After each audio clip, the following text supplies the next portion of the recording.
Hello, everyone. Welcome to another episode of Cantina Hangouts. I'm your host, Diego Crispo.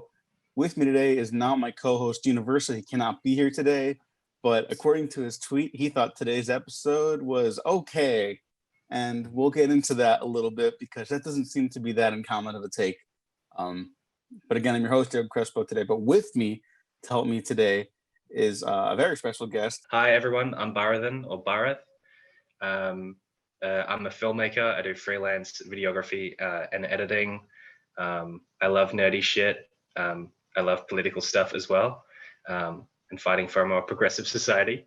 And I guess that's how I kind of fell into knowing you online and on Twitter, because you've got the best film takes. And even if you don't have the best film takes, your passion for film is and TV is so invigorating, and I love it. And you're unabashedly a decent person, which is great to see as well.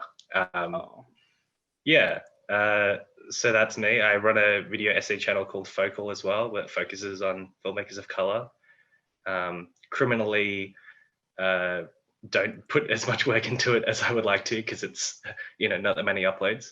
But yeah, I'm writing a new one on Mad Max and settler colonial tropes and themes, and that should be coming out in the next couple of weeks. Well, thank you. That was you gave a better opening than I did. Thank you very much. It's an honor to have you on. But yeah, that was Thanks great. for having me. Yeah, it's a shame Gene isn't here. Yeah. Rain check. We'll have to have you on another time. Probably not this season of Mandalorian, but we'll figure something else out. There's plenty of other shit for us to talk about, especially with our conversations on Twitter. But you're a great presence online, and I appreciate our conversations. And before we get into today's episode of The Mandalorian, where are you coming from with Star Wars and this show specifically? Because we have made it clear that we were not a fan before this season. Oh, okay. In general. Right. Yeah. It took me a while to come into it. I think I was just more keen to just see generally what people's thoughts were last season. So I didn't do it week by week like I am doing this year.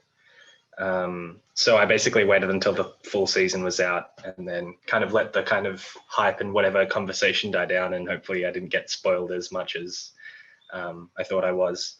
And then watched it all. And I think perhaps watching it all in one row gave me a bit of a more positive reaction. I don't know, for some people it was I don't know, my older brother and his cousin, they were like, oh, it's so good. It's oh my God, it's amazing. But however, they're people that I've had big arguments with The Last Jedi about, right? I love The Last Jedi. I think it's the best Star Wars film. I've had some heated discussions with them that have you start at one place, and then it leads to leftism is ruining culture. Why do they put all these women in it? Why do they put and I'm talking with other brown people, but they're kind of I don't quite like how this woman, she's really strong. And I'm have you seen the other Star Wars films? The amount of crazy shit that they do, all these flips and stuff. And it's midichlorians when that comes into it as well. And yeah, so that's, I love The Last Jedi. The Rise of Skywalker was one of the worst experiences I've had in the cinema. I felt completely dumbfounded and just struck in the back of the head. I thought I had entered a fugue state or something, because at the end, when that old lady says to Rey, where are you from, or who are you? She's oh, I'm Skywalker. I laughed maniacally, because I was oh my God, they did the thing. It's so bad. And I was who wrote this? And the whole theater clapped and hollered in earnest. And I just thought, at that point, I was just I don't know if Star Wars is for me anymore at this point. I was what are they doing? So I was quite shattered about that. And I think it was probably actually only after that. Oh, yeah, it would have been a bit after that I actually watched The Mandalorian season 1. So I think perhaps coming off that really big low, I was bound to be impressed, or at least have a little bit of a positive reaction to something.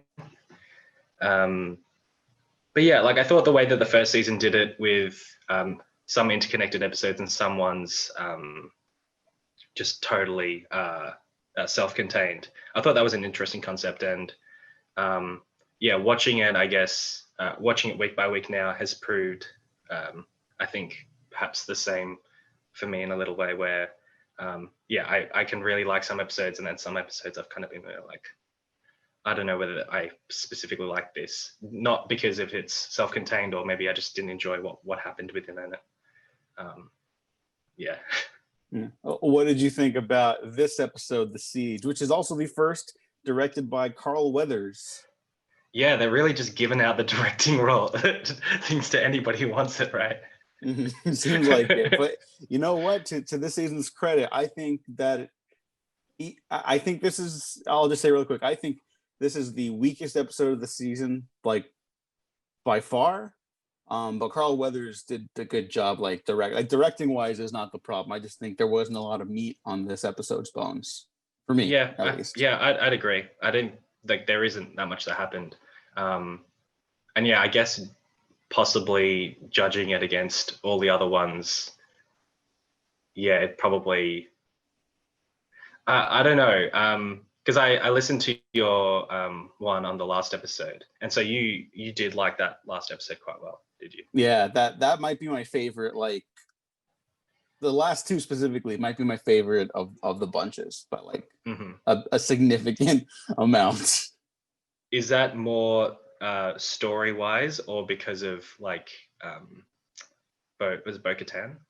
Bo-Katan. I liked all the story stuff. I thought it actually was like, for being such a deep cut, like nerdy thing they were going for, I thought like it actually presented pretty interesting questions about like what the Mandalorian creed would actually mean to a character who thought they understood it, and they're like, oh no, you were raised by like those guys. Oh, they're like a death cult. And so he's like having to question stuff, but also like just the technical aspects of the episode. I was like, it really reminded me of the feelings I got like when you first heard you were going to get new Star Wars movies, you know? It's like, wow, anything is possible. Like but they made it happen like through the tech. Like I fully bought into like the world building for the first time in the series with that one episode. Like it felt like I was watching Star Wars, not the Star Wars TV show, if you get what I mean. Then I think that's why I liked it so much, you know? Well, I think after listening to your episode, I probably warmed on it a bit more. Like I was chatting to it with my brother, and I was kind of like, oh, I didn't quite feel it was as organic as it could have been. But I mean, like when you're trying to cross threads like that to kind of, it is obviously very difficult to please hardcore fans. Like I don't know, I'd say I'm a pretty big Star Wars fan in that I've watched pretty much everything, but I don't read any of the novels or anything. So like I watched the Clone Wars, so like I know who Death Watch are, and you know all that stuff that happens in Mandalore. But like my memory is a little bit hazy on it as well. So yeah, it was really interesting seeing that come through, because I was like, oh, we know all this stuff about Mandalore like through Rebels as well, and I'm like, where are all these people? Like, what are they all doing? And I guess like they are really teasing it out. Like I just wondered, like, what do you think? How long do you think this show is going to continue for? I think it'll last like as long as Jon Favreau wants it to. Ideally, I would like a 5-season show, because I think the show has set up like 2 very specific narrative threads now. And I promise we can get into a little more of this episode too. Again, there's not that much, but like even with this episode, I think it established that like the conflict is going to come down to like what the future of the child is going to be, and then for Mando's like inner conflict is like, what does it mean for him to be a Mandalorian, you know? And those are like the 2 big things. Now, if this was like a show that was completely serialized, which I think a lot of people are asking for, and I'm like, no, I just spent like time in a village full of fish people last week. That would not have happened if it's a serialized show like to that extent.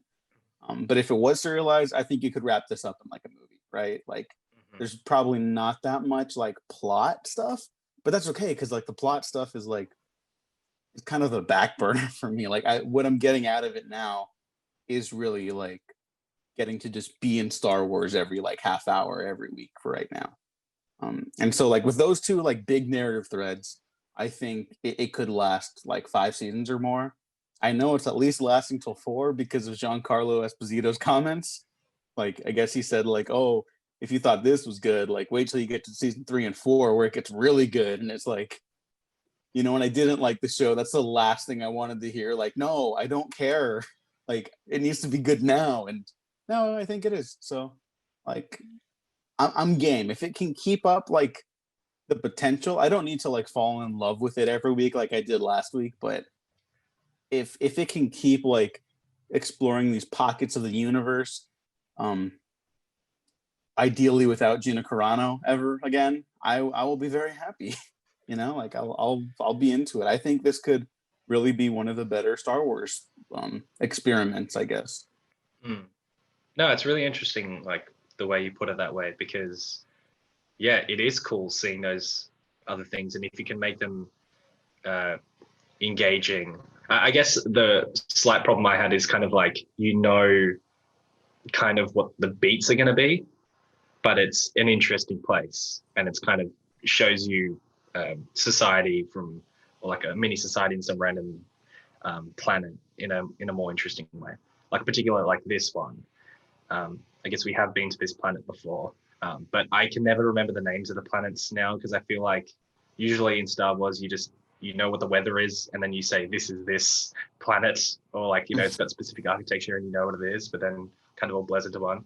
But this one was interesting in the school and stuff, and but I guess you kind of know they're like, oh, we're gonna do this thing, okay, we're gonna go there, then there's gonna be some, we're gonna kill a lot of people really quickly, and there's going to be a little bit of a revelation. What is a little revelation? Oh, the little revelations come. Oh, is this changing things? And then eventually it's like, oh, the child's in danger. I'm going to get the child. And then like, Mando usually pulls it out of his ass and, gets it done. But yeah, I do like, I don't know, I guess that thing is becoming a little bit tiring for me potentially. But one thing I do appreciate, I guess, is that like, there's not a lot of fat on it, in terms of like last week's episode was like just over half an hour. And I remember looking at it, I was like, I want more, give me more, like before starting it. But then when it ended, I was like, oh, they just said, this is exactly what it's going to be, and just ended it, rather than, I guess, they really could have just got Katie Sackhoff there for ages and just like really extended it out and had this really big discussion. But it's like, no, I guess perhaps the brevity of it is shows like Mando's character, in that he just kind of wants to get shit done really, really quickly and be out of there. Like he doesn't want to talk, so that just kind of makes sense. Oh, and to go off your Gina Carano point, it's quite funny, like, I guess because she's an ex, what's the word for it? Not alliance, ex good guy. Rebel, I think. Yeah, Rebel Alliance, same thing here, I think. Oh, like what do they come? Oh yeah, they come the Alliance. Do they become the Alliance afterwards? I can't remember. I don't know. It's like the Rebels, Resistance. Like I love Star Wars, but it's like guys, it's all the same thing. They're synonyms. So I don't know. I think Alliance is fine if you want to call them that.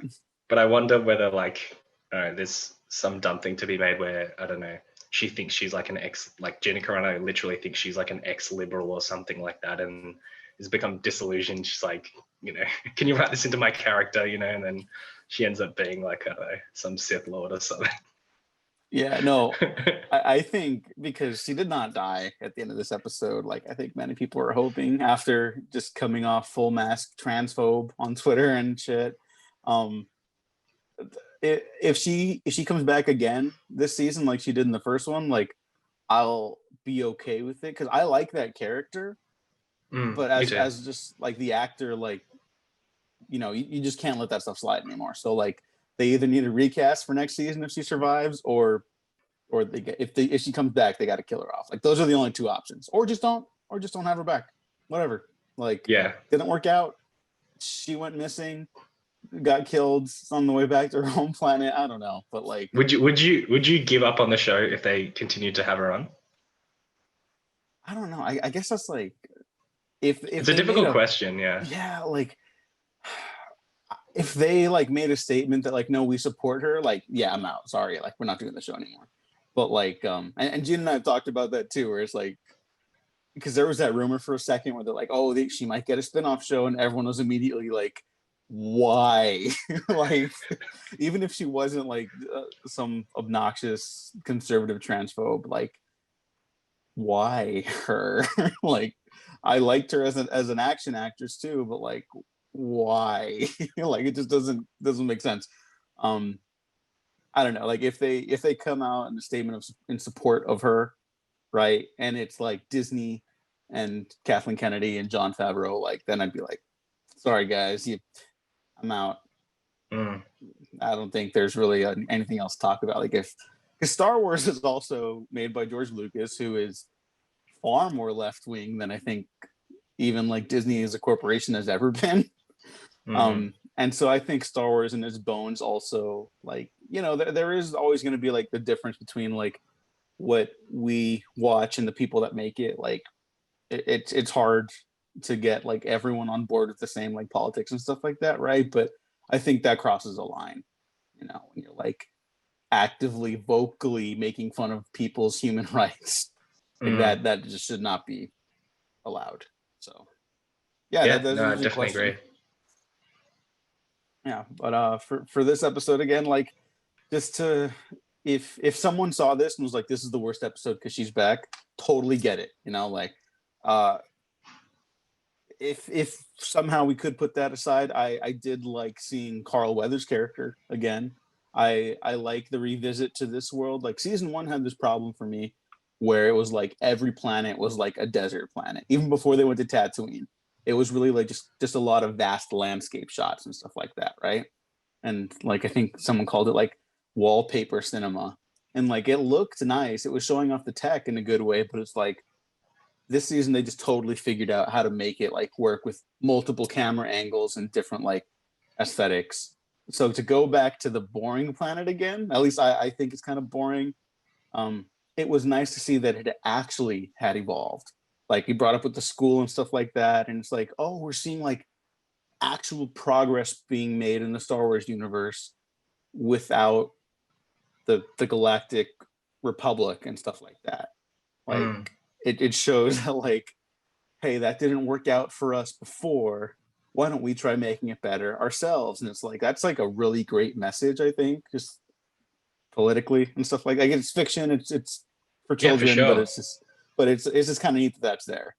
Yeah, because I guess a lot of the other content before, like content, um, didn't really include some of that stuff, and I really like when they take a bit of a leap where I don't know, perhaps casual fans don't really notice it that much, but as we've watched a lot of stuff, like, oh wow, they don't really talk about this. We don't really see it from children's eyes or talking about revolutions or taking over fascism because back in the 70s it was pretty, I don't know, it's pretty clear, what George was trying to do. And you didn't have to really be like, hey, this is what's going on. But I think, I don't know, perhaps it's becoming harder for, I don't know, to inject some of those themes in media at the moment. Yeah, So it's really interesting. I think people just get a little defensive about that, and they're like, no. I remember hearing that Mandalorian first came out last year too. That like, oh, I like this because it's like, oh, leaving the politics out of Star Wars, and it's like, look, I didn't love it at first, but like, the show is about how basically the Star Wars version of Reconstruction failed, right? Like, it's not a one-to-one comparison, but that's kind of what that and the sequel trilogy was initially about, right? Like that, hey, they won the war, but it's like kind of didn't really have all the pieces to put everything back together properly. And here's why that's bad. And quality arguments aside, like that is fundamentally what those stories ended up being about. So like Star Wars will never be without politics. I'm very sorry to break it to anybody that still thinks that. God So damn it. it is just cool that they're going there. But I like the expansion of the world building. I like Giancarlo Esposito coming back. This was a question I had for last season. I like the actor Omid Abtahi a lot. I put him in my notes. Yeah. Yeah. I thought he died like off screen or something last season Me when too. Giancarlo Esposito came in, and I was like, that's disappointing because I'm actually okay with Werner Herzog going out like that. Because that firmly establishes that this new guy does not fuck around, right? Yeah, even though I would love to just see Herzog more, you know. But I think he probably was in his thing. He was like, I'm shooting for 2 days and then I'm out. Like, I don't know. They probably shot the first and the last episodes, like, you know, pretty quickly together, I reckon. Yeah, like maybe they just shot his stuff like solitary, you know, but like, yeah, it's too bad, but also like he's probably shooting some documentary about why people that like Star Wars are fucking nerds or something. I don't know. he's like a legitimate crazy person. Look up the making of any of his films for that. But anyways, yeah, I like his character's name is Dr. Pershing, Omid Abtahi's character. And I guess there's more to uncover there. And my theory from last year was that, because he had this, I had to look into this. I didn't know this off the bat, but he has the symbol of like the clone little Yeah, I base. just had a look at that actually. Yeah, so it's like for clones only or something like that. So for Camino, they were. So he would have been a scientist on Camino. Oh, that would have been ages ago, or was it still going on? Maybe it's still going on. Maybe he's trying to like build that back up because, like, personally, I mean, anything could happen in Star Wars, but like personally, if I was the Emperor and I was like, okay, we have all these other bases that I used to come to power, I can't really leave those hanging around for other people to use them against me, right? So I would get rid of those. So I'm assuming those things have been like blown to high heaven for ages now. But you know, that science like could probably still carry on through like logs and like people like escape from that, right? And so I'm thinking he's got something going on. And then we do see like the cure for wellness style, like embassy of bodies strung up in these glass containers on a wall. And it's like, oh, I guess we're doing a Snoke backstory. Yeah, that was my do you first think thought. that because it's like kind of deformed, so you kind of think it's like the Rise of Skywalker, like how they show? Yeah, because I was wondering what they were doing, because I guess like from the child, they're extracting midichlorians maybe. Maybe. But they're experimenting on something, and I was wondering like, are they trying to make some kind of dark force user? And for some reason I didn't clock on, but that could have been a Snoke thing. Yeah, I guess because this is in between. Do you really think they're going to tie it in that much?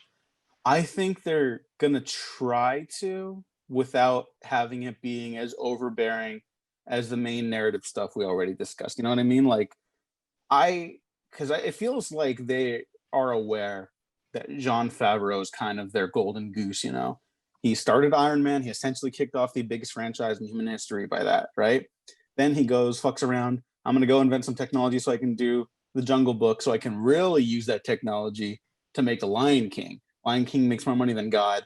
I'm also doing the first Star Wars live action show ever. Huge hit.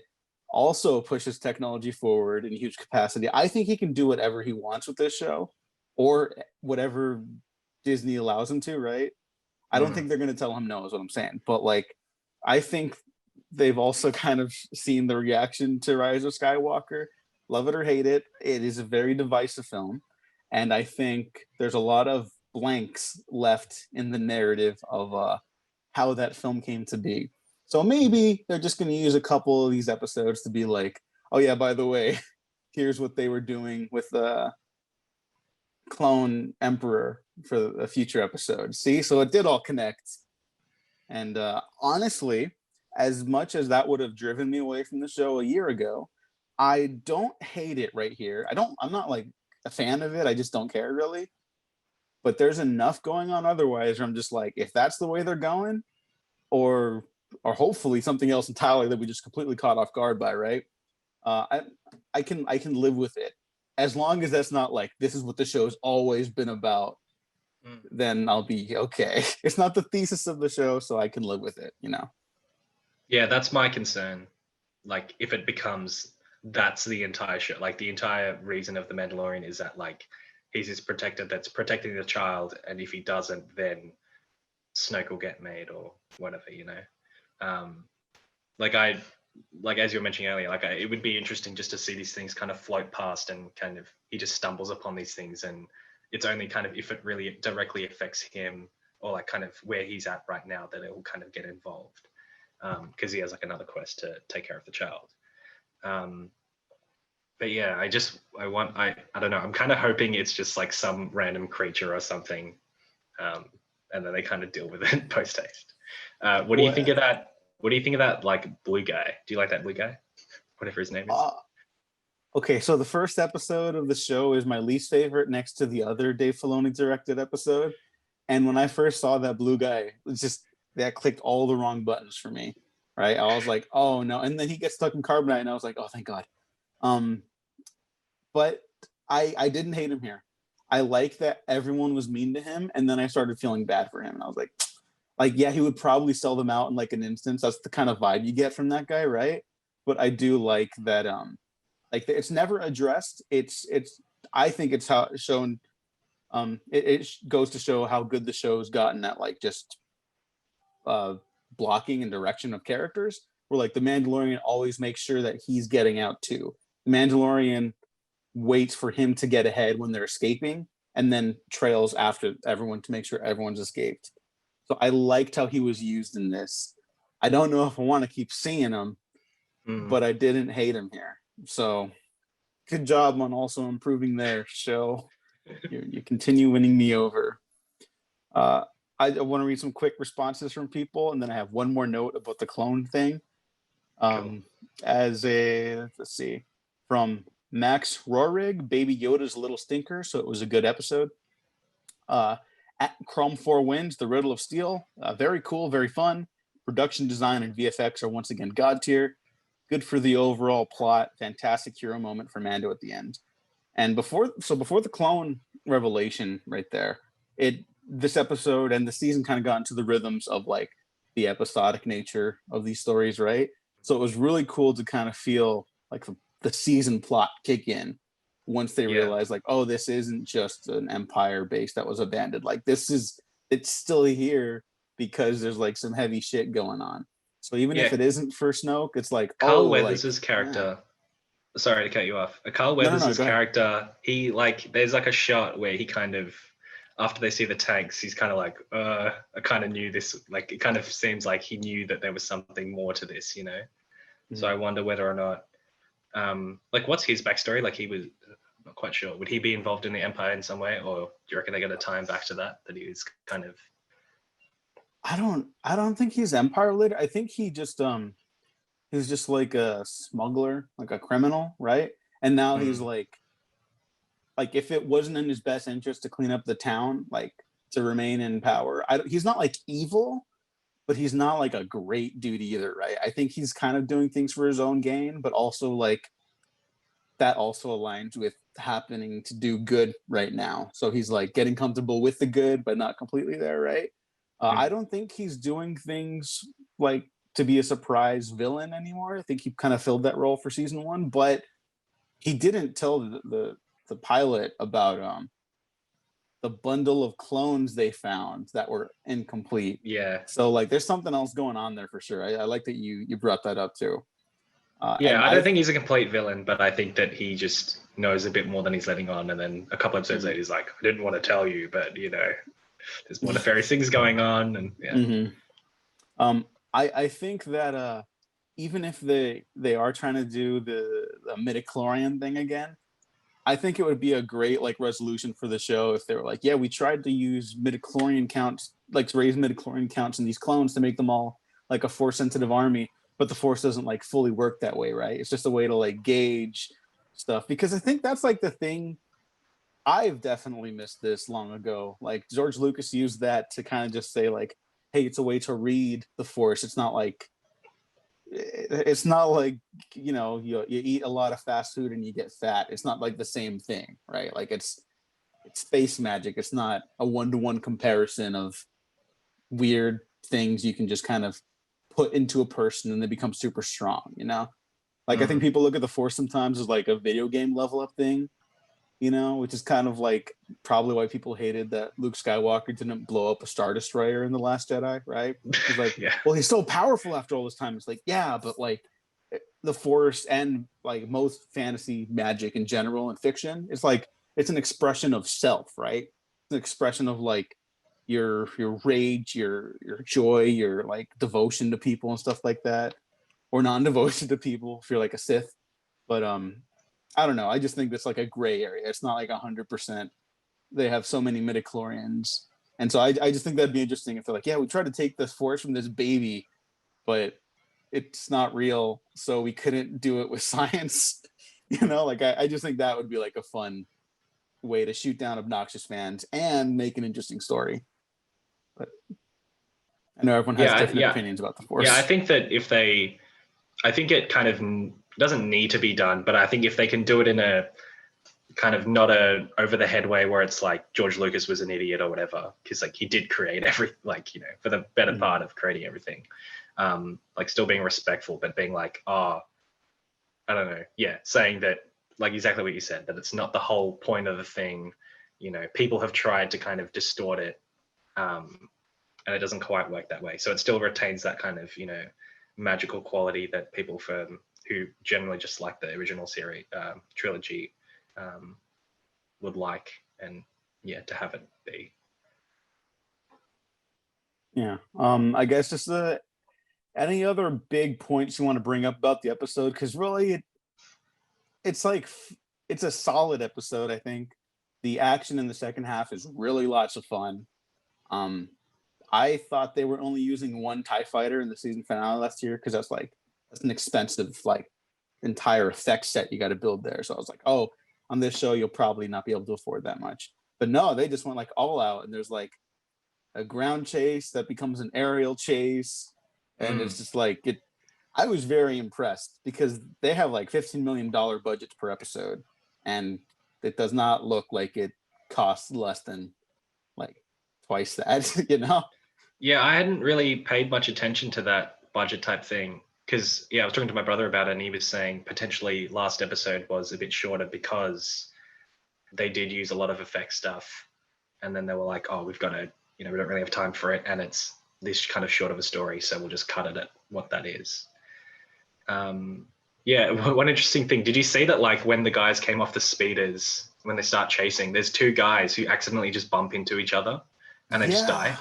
Like they don't even get shot. They just accidentally stuff up where they're going and they just hit each other and just blow up and die. You're like, oh my God.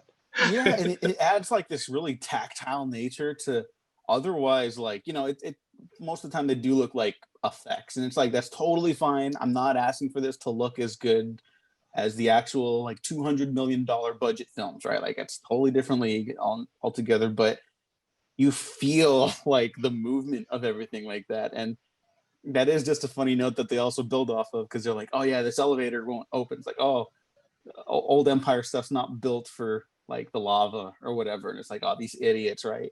And then, you know, there's also that like another infamous thing is that like the stormtroopers are terrible shots, right? Which is the joke from last season. And so now I guess they're just terrible drivers too, which is yeah. I got a kick out of that. I really like that. Yeah, I think it's like they've just leaned into the fact that like the stormtroopers are dumb and funny, and it's kind of like let's leave it to the characters that actually do talk. You know, it's just like they're just going to be cannon fodder, and it's like, yeah, I don't think they're going to delve into the ramifications that I guess the sequel trilogy didn't really, where, you know, the stormtroopers are kidnapped children or stuff like that. Yeah. Yeah, I don't that's a whole other thread that we all know that should have led to like a stormtrooper rebellion. I just feel the need to say that whenever it's brought up. Like it's right there. JJ, you started whatever. But yeah, anything else? Because otherwise my notes just like literally like about like the last scene. Those are kind of the main, like the big broad strokes that I had. I guess a small thing that I quite enjoyed, like I guess, was when Mando and the child are like drinking some whatever they're drinking, like blue milk, I guess, or whatever. But it's like that Mando kind of like lifts his helmet a little bit, and you see him drinking, and I thought that was really cute, and it kind of looked like, you know, the child was like looking over at him.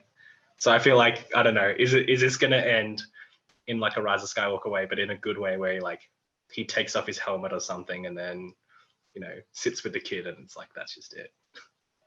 I thought about that too.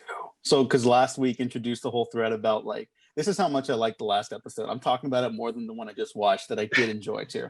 But like, it's like, did they introduce the whole like Mandalorian Creed conflict thread? Because like the people from actual Mandalore they're not married to their helmets like that. Like he is, because that's all he's known. So like for the, like, let's say like the last season or something, like he finally embraces that the Mandalorian creed is like, basically it's defined by the individual, basically, right? Like it's to go around, help people, kind of like the Jedi, but not with the laser sword and shit.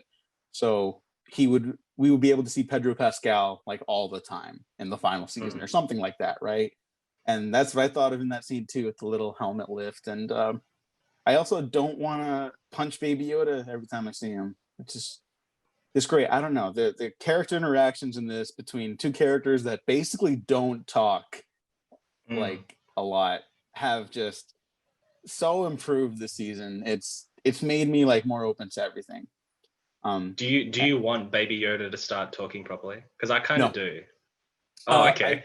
Well, all right. I mean, Tell me about it. This show has made me open to so much more than I was initially, that right now I'm saying no, but like really, if it shows me something and I'm like, oh, that was brilliant, I never saw that coming, sure. But I don't know, it's just, personally, I didn't see Baby Yoda getting more mileage out of a narrative than one season. Like, oh, this journey opens him up to being more open to other people and stuff like that, right? He's not just going to be a cold-blooded bounty hunter. He's going to start taking care of people and help like the Outer Rim like come back from utter devastation after the war with the Empire. But he's obviously going to be around for the whole show, which I'm fine with, obviously, now. But like, unless they just kill him, and then you're like, no. They would just totally fuck up so many people. I mean, people like started rioting when it started eating unfertilized eggs.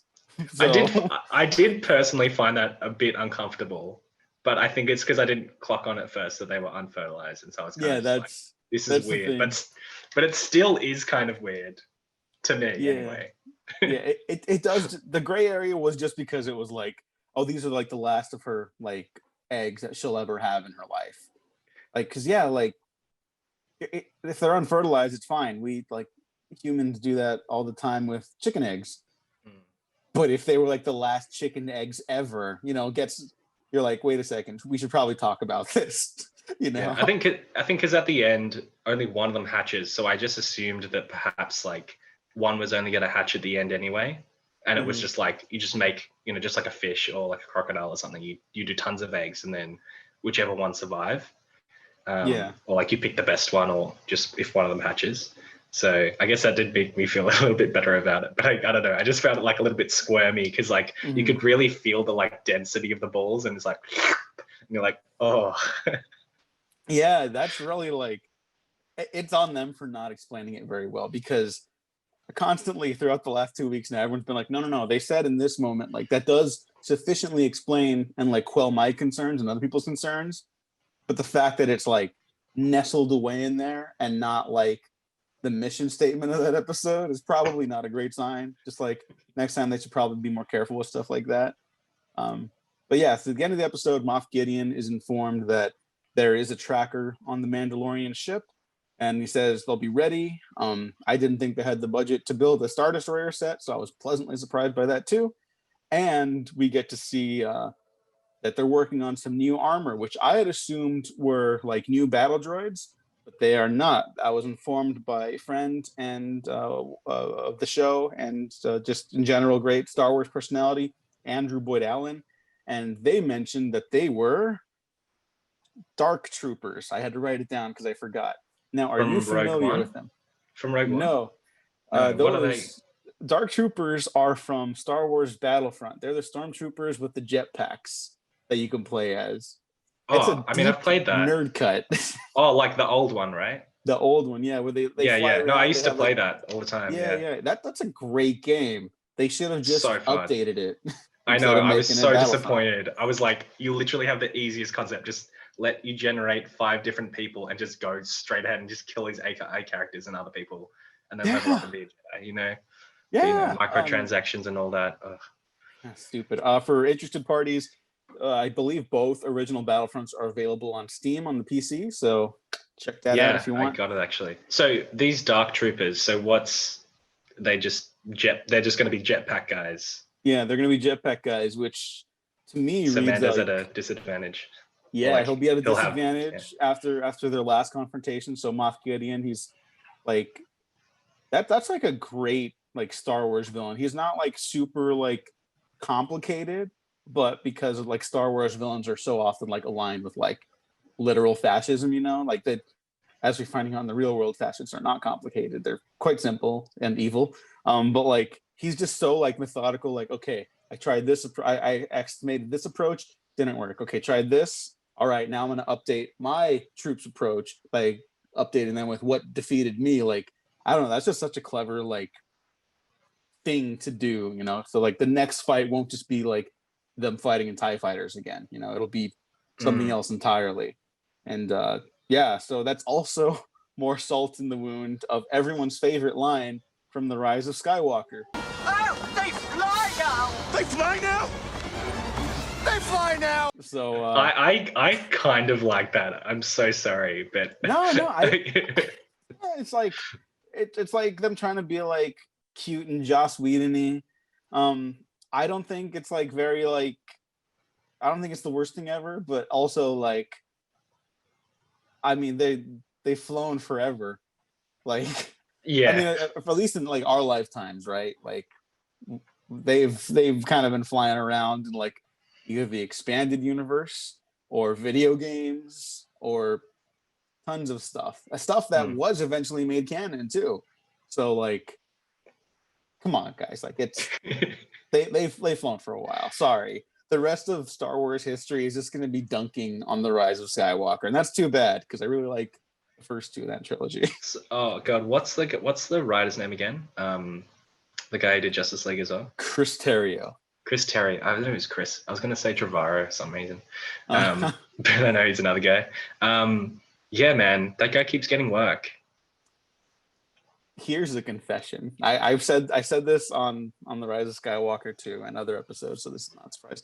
I'm a fan of his because he's like a crazy person. Like here's the thing. You don't team him up with someone whose sole cultural touchstone is Star Wars, which it is for J.J. Abrams, who I'm otherwise a fan of. You give him one movie, you're good. You do not put him in charge of a franchise. We've seen that twice now. So don't do that anymore. Whoever does that next should be fired. But like, individually, I like stuff they've done.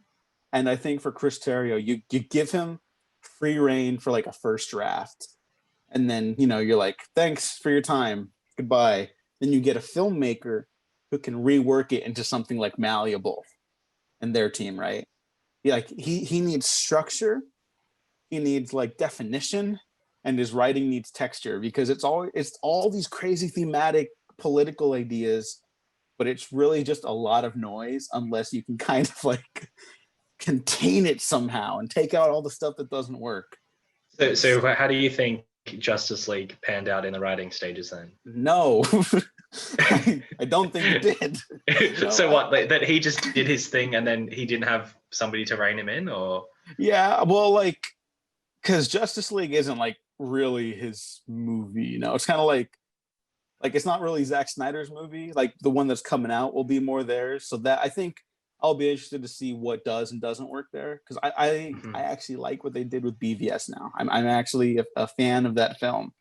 I would never say it's a perfect movie, not in a million years, nor would I say that I love everything in it, but I can live with what I enjoy more from that movie than what I don't enjoy. You know what I mean? Like I can take out the stuff I don't like and just be happy. Like, oh, the movie went there. I thought that was interesting.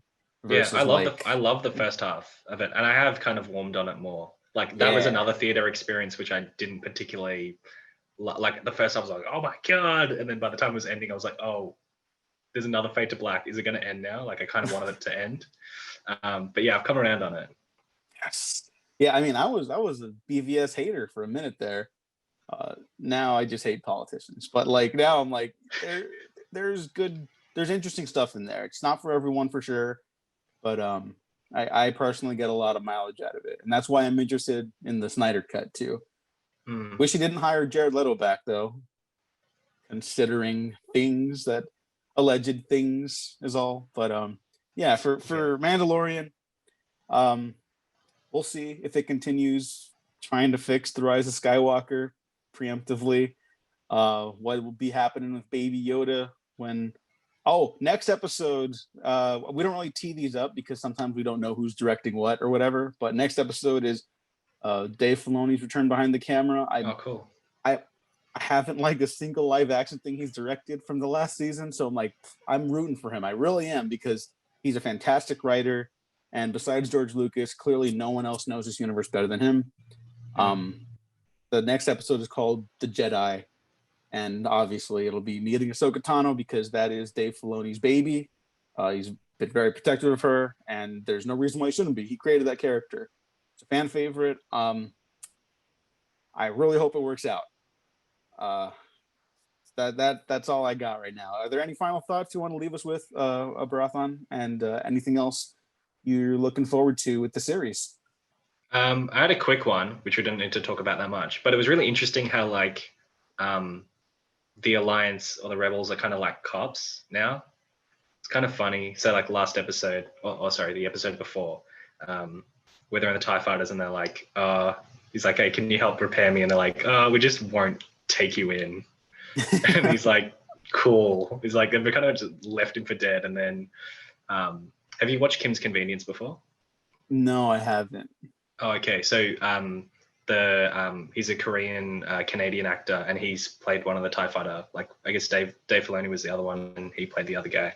And he appeared again in this just last episode when he's interviewing Carl Weathers, which is interesting that he's just like, you know, this X-wing pilot is just like a cop, you know, and Carl Weathers is just like, oh, nothing really happened, you know, and it's like wonder if, you know, they'll go full ACAB, you know, you never know. Oh, that would be amazing. Mandalorian. But yeah, no, I'm quite interested to see where the season will go. And thanks for having me on. It was cool to talk Star Wars. Yeah, for sure. Next time we'll have you on. I don't know. We'll figure something else to talk about. There's plenty else to talk about. Still be staying home a lot over these next couple months over here in America, so we'll have time to have you on. Trust me. But where can the people find you online? You can find me at Vidiempathy on Twitter. It's a bit of a pun on my last name. And then Focal, Filmmakers of Color and Luster, is my YouTube channel. Barathon, did I say that right? It's Barathan. Yeah. Barathan, thank you so much for coming on. Thanks for having me, Diego. It's great to see you face to face and talk to you, you know. Yeah, no, this is great. We just set up like Zoom calls and hang out and stuff like that, because I'm not actually going out to hang out with anyone anyways. But yeah, thanks so much again. Thanks everyone for listening. Thanks for watching. Check out the rest of the Mandalorian recaps at Cantina Hangouts down in the links below if you're watching on YouTube. YouTube is evil, but we're still gonna upload there for a little bit anyways. Check out the rest of the show on iTunes, Spotify, SoundCloud, Patreon, iTunes. I probably said some stuff twice. That's okay. It's been a long week. And check out the rest of early stuff over at Patreon. The Avatar: The Last Airbender movie podcast coming out soon. Legend of Korra, you might get a sneak peek of that soon. The rest of that comes 2021. Thanks for listening. Thanks for watching. We have been professionally unprofessional.